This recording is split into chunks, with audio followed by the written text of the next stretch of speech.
আসসালামু আলাইকুম দর্শক মণ্ডলী, আপনারা দেখছেন যেখানে প্রচুর টমেটো রয়েছে।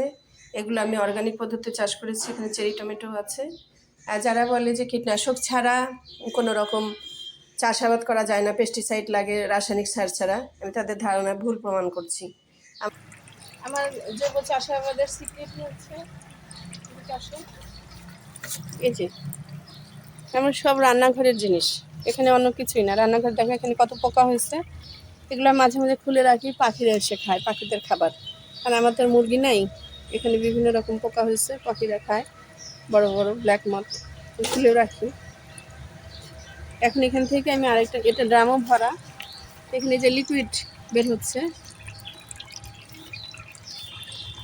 মানে মেনলি এটা আমার সারের সোর্স। এবং এগুলো দিয়ে আমি চাষাবাদ করতেছি দীর্ঘদিন থেকে। এই যে আমার কাঁচামরিচ গাছগুলো দেখাচ্ছি, এই যে বস্তাতে, এদের এখানে এক মুঠ রাসায়নিক সার নেই, সমস্ত আমি এটা দিয়ে, মানে পুরো পরিবারের চাহিদা আমার পূরণ হচ্ছে।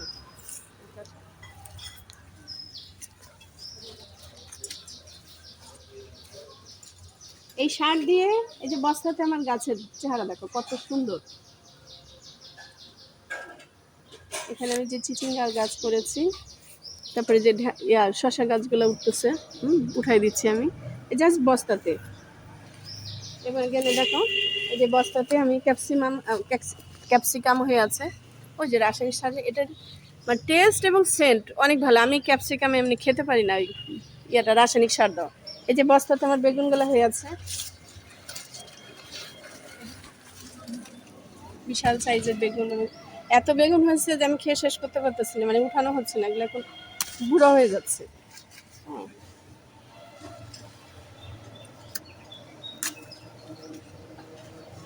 মানে একটা ফ্যামিলি তো আর কত, এই 3-4টা বেগুন হলে হয়ে যায়, এর বেশি তো লাগে না। এখন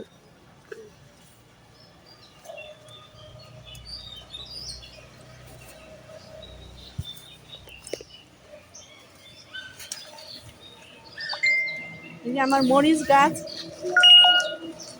12 মাসে মরিচ গাছ, এই যে কালো মরিচ ধরে আছে, বিশাল গাছ।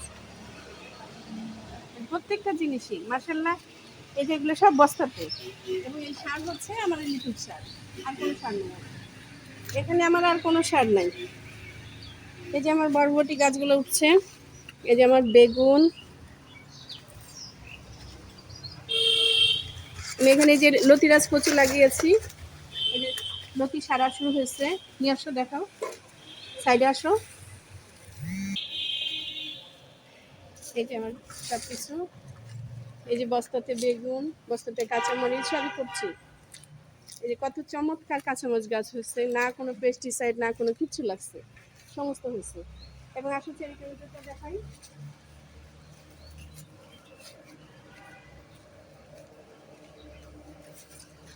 এখানে এই যে বস্তাতে বস্তাতে আমার একটা চেরি টমেটো গাছ,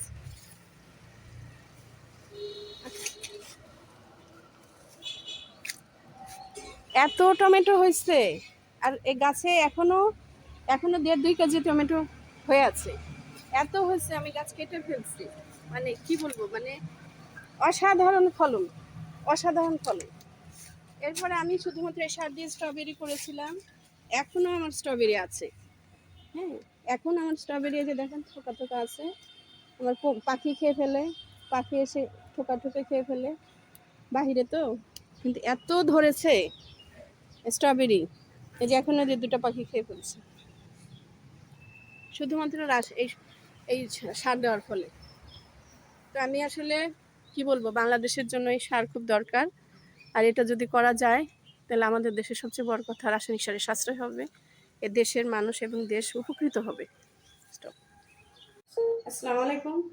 এই যে আমি বস্তাতে আমার চেরি টমেটো গাছ দেখিয়েছিলাম, দেখেন মানে কি অসাধারণ, মানে একটা আঙ্গুরের থোকা, এখানে কোনো আমার পেস্টিসাইড আমি কিছুই দিইনি। রোগটোকে একটু লেগেছে, আমি তখন ছাই দিয়েছি।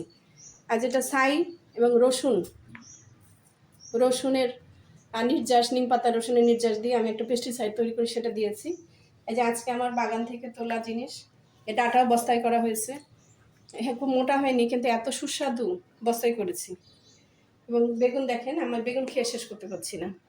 আমার বাগানে এখনও বাঁধাকপিও আছে। সব কিছু কিন্তু আমি লিকুইড সার দিয়ে করেছি, এর কোনো রাসায়নিক সার নেই, একদম 100% আমার অর্গানিক। এবং এটা সম্ভব, সাকসেসফুল এবং প্রচুর ফলন হয়, এ বিষয়ে কোনো সন্দেহ নেই।